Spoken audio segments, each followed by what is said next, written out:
heard of the Democratic Republic of Congo?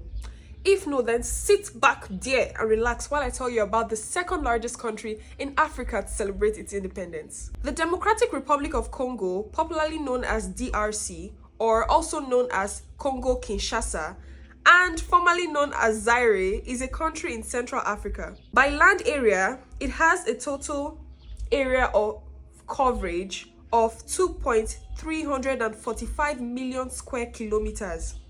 The DRC is the second largest country in Africa after Algeria and the 11th largest country in the world with a population of around 112 million people.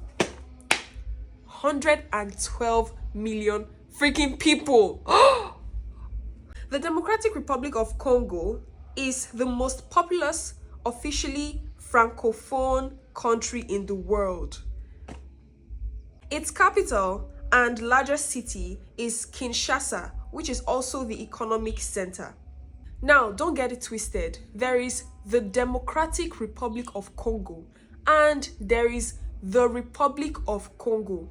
They are two different places, and guess what? I was today years old when I found out.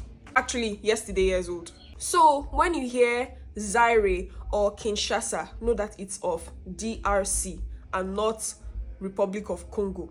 The country is bordered by a total of 9 countries: the Republic of Congo, Central African Republic, South Sudan, Uganda, Rwanda, Burundi, Tanzania, across Lake Tanganyika, Zambia, Angola, the Cabinda exclusive of Angola, and the South Atlantic Ocean. Wow. Now, there are as many as 250 ethnic groups that have been distinguished and named. The most numerous people are the Lumba, Mongo, and Congo, with about 700 distinct languages or dialects across the vast territory. 700. The Democratic Republic of Congo is one of the most linguistically diverse countries in the world. With over 700 distinct dialects spoken in the country, French is the official language which is used in education, politics, government, and all of that. Now, there are 4 national languages. One is Kikongo, which is also Kituba, Lingala, Swahili, and Tohiluba. Now, DRC received independence from Belgium on the 30th of June 1960 and was immediately confronted by several secessionist movements which culminated in the seizure of power by Mobutu Sese Seko in 1965 coup d'etat. Now, Mobutu renamed the country Zaire in 1971 and imposed a harsh personalist dictatorship. This went on and on until he was overthrown in 1997 by the First Congo War. The country then had its name changed back and was confronted by the Second Congo War from 1998 to 2003. This war resulted in the death of about 5.4 million people. 5.4 million people died. Now, the war then ended under the rule of President Joseph Kabila, who ruled from 2001 to 2019, under whom human rights in the country remained very poor and included several abuses such as forced disappearance, torture, arbitrary imprisonment, and restrictions on civil liberties. Following the 2018 general elections in the country's first peaceful transition of power since independence, Kabila was succeeded by President Felix Tshisekedi, I'm sorry for my pronunciation, who has served as president ever since. Since 2015, the Eastern DRC has been a site of an ongoing military conflict in Kivu. The Democratic Republic of Congo is extremely rich in natural resources, but has suffered from political instability, a lack of infrastructure, corruption, and centuries of both commercial and colonial extraction and exploitation, followed by more than 60 years of independence, but with little widespread development. Besides the capital, Kinshasa, the 2 next largest cities are Lubumbashi and Mbuju-Mayi.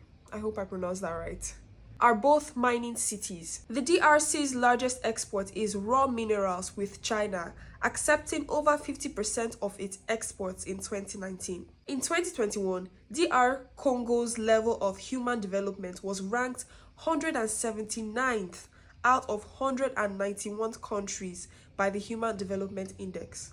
As of 2018, following 2 decades of various civil wars and continued internal conflicts, around 600,000 Congolese refugees were still living in neighboring countries.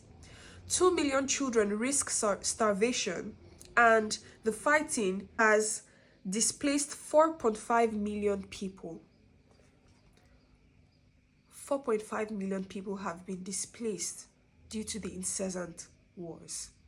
As sad as all this sounds, this is the state of most African countries. Blessed with so much natural resources, yet our people starve, our people beg, our people hunger. It's really sad, and I hope someday we stand up. I hope someday we realize that we're all we've got. No one else. We're actually all we've got. And it's crazy how someone would come to you as a black person, pay you or offer you whatever reward to fight your own person, to start a war in your own country, and you would agree. It baffles me so much. I just hope we realize someday. I hope we wake up. I hope we open our eyes to see that we're just being used. That I hope we stop allowing ourselves to be mere pawns in the colonists' chess game. That's all I have to say. Anyway, enough of the sad stuff. Let's look at the beautiful tourist sites that DRC has to offer for tourists. Please, today is Independence. We should be happy, we should be merry, right? Fun fact, Kinshasa is directly opposite the city of Brazzaville, being a 4 kilometers long stretch of water across the Congo River. These two cities are the second closest cities in the world after Vatican City and Rome of Italy. Wow. Did you also know that the residents of Kinshasa City are called Quinoa? That's so cute, quinoa. Kinshasa also has a very high literacy rate, with over 70% of its population between the ages of 15 and above educated in French language. Now let's talk about tourism in DRC. Trust me, there are so many beautiful places that you would want to visit, so many lovely tourist sites. Let's examine them, starting with Boyoma Falls. Boyoma Falls, formerly known as Stanley Falls, is a series of 7 cataracts, each no more than 5 meters high, extending over more than 100 kilometers along a curve of the Lualaba River between the river port towns of Ubundu and Kisangani in Oriental Province of DRC. Beautiful, isn't it? Another beautiful place you'd want to visit is Okapi Wildlife Reserve, which is a World Heritage Site named by UNESCO. Occupies about 1/5 of the Ituri Forest in the northeast of the DRC. The Congo River basin, of which the reserve and forest are a part of, is one of the largest drainage systems in Africa.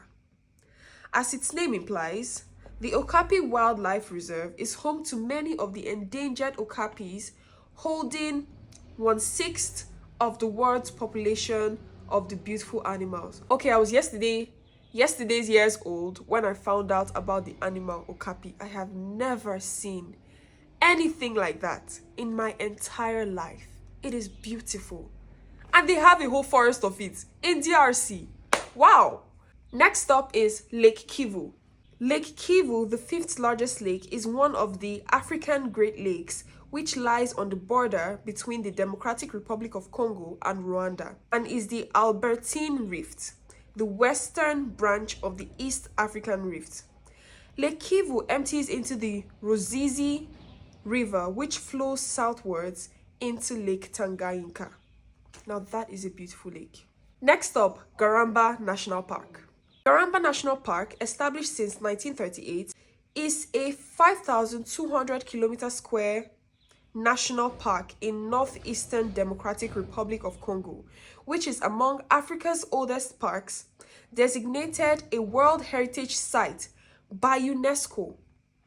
Amazing. Mind-blowing. It is inhabited by elephants, giraffes, hippos, black rhinos, and white rhinos. It is an amazing sanctuary for several endangered species. Amazing. Next up is Nyiragongo volcano. Pardon my pronunciation. Nyiragongo volcano, an unbelievably 300 meters volcano which last erupted in 2011, destroying up to 15% of the surrounding land and leaving up to 120,000 homeless. Okay, now that's quite unexpected. I didn't think it caused that much disaster. Wow. It has erupted 34 times in the last 130 years. If you're the kind of person that has so much adrenaline, you have that heat in your body, you like adventure, you want to, this is the place for you. Go and visit it and you'll be mind blown. Next up, Kaluzi-Biega National Park. This is located in the South Kivu province, stretching from the Congo River Basin to Bukavu. The Kahuzi-Biega National Park, named after the 300 Mount Kahuzi and 2,700 meters Mount Biega, is a spectacular national park. This park offers an incredible space for hiking. It was created in 1970 in order to protect the eastern lowland gorillas, and just 10 years later was designated as a UNESCO World Heritage Site. Besides these endangered gorilla species, you will also find incredible plant and animal life like elephants, ganets, antelopes, and several more. Okay, now, yesterday was the first time I also heard of an animal called genet. Like a big cat with small head. Wow. Next up is Lola ya Bonobo. Now this one is the cutest of all these places. Bonobos are one of the 4 great apes of the world. Bonobos have been relatively isolated and endangered until the 20th century. The bonobos have been hunted for bushmeat, and when the mother is killed, the babies are often taken and sold out to black markets as pets. Lola ya Bonobo was opened to serve as a home for orphaned bonobos and is one of the most popular tourist attractions in the Kinshasa area. The sanctuary covers 30 hectares of forests. Now, isn't that so cute? Like, it is a big orphanage homes for gorillas. That is so cute. They're so cute. I want to hold them. Lastly, we're going to talk about Kinshasa, the biggest city in DRC. Kinshasa was established by Henry Morton Stanley in 1881 as a trading post. It is the capital city of DRC as well as one of the 11 provinces. It is now likened to an African New York City, and it is a vibrant city filled with a lot of energy and population of over 10 million residents. Now, 10 million residents in one city. That is a whole country. That is a whole country living in one city. Amongst the many things the city has to offer, you have boat rides on the Congo or a barbecue picnic on its shores, which is just a few of such pleasures. The city offers you nothing less than a pack of cultural, academic, social, and economic capital flames of satisfaction. In summary, regardless of what the people of DRC have been through over the years since their independence, they are courageous people that are happy and make do with what they have, and that is something we should all learn from. We should all learn from the people of DRC. Once again, happy Independence Day to you. I hope you all have an amazing celebration today, and I hope for many, many more years of development and bliss to you all. Love from Nigeria. This is all I have for you today. And make sure to like. If you haven't liked this video, make sure to like, comment, subscribe to this channel. Subscribe. I cannot overemphasize that. Make sure to subscribe because I drop interesting content like this every single week. Matter of fact, another one is dropping tomorrow. See you in the next video. Abionto.